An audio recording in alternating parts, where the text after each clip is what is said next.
Hello guys, this is Foxy. Today we are going to talk about all of the zones about Hytale.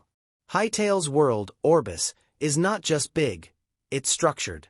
Instead of throwing every biome into one random map, Hytale divides its world into zones, and that design choice changes everything.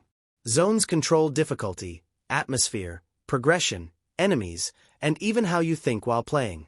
So today, I'm going through every known Hytale zone, mixing confirmed information with deep analysis and honest creator commentary. Let's talk about why these zones might be the reason Hytale lasts for years. Zone 1. Emerald Grove. It has forests, plains, swamps, caves. Starter Zone. Earth Element. Rich in basic resources.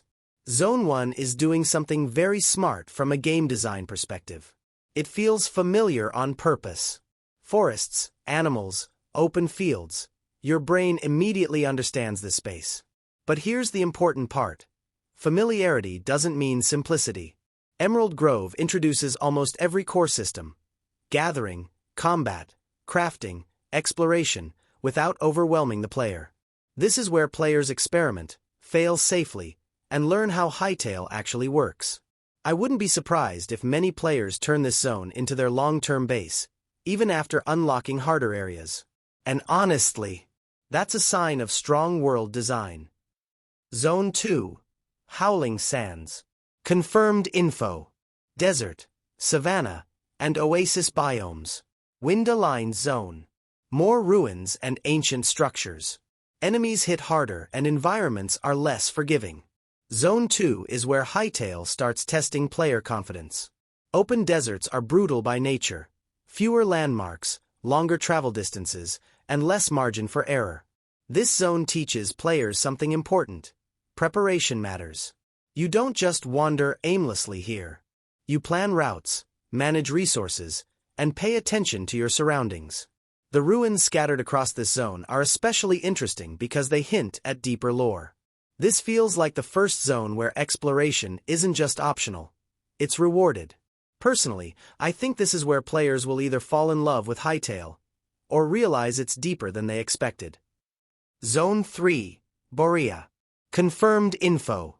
Snowy forests, icy plains, frozen caves, cold environments and harsh weather. Survival-focused mechanics. Water/ice elemental theme.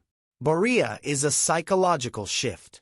Cold zones in games naturally slow players down, and that's intentional. Movement feels heavier, mistakes feel more punishing, and visibility becomes a real challenge.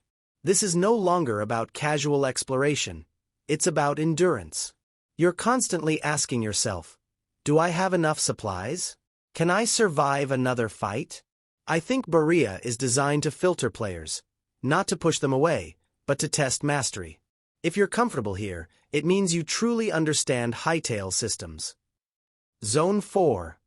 Devastated lands. Confirmed info. Volcanic terrain, lava rivers, scorched landscapes. Fire-aligned zone. High enemy difficulty. Considered late-game content. The devastated lands don't feel like a place you casually visit, they feel like a destination. Everything about this zone is aggressive. The terrain itself wants you dead. But zones like this are essential in long-term games.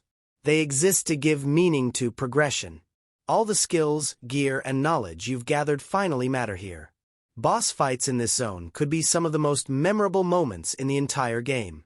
High risk, high reward. Done right, this zone will be legendary. Looking at these zones, it's fair to say they all have different characteristics. Many players try to develop in the first two zones, while those who play the game more for adventure will likely play in zones 3 and 4. If you ask me, I prefer to play it safe, so I'd like you to leave me in peace in zones 1 and 2, haha. That's all for today.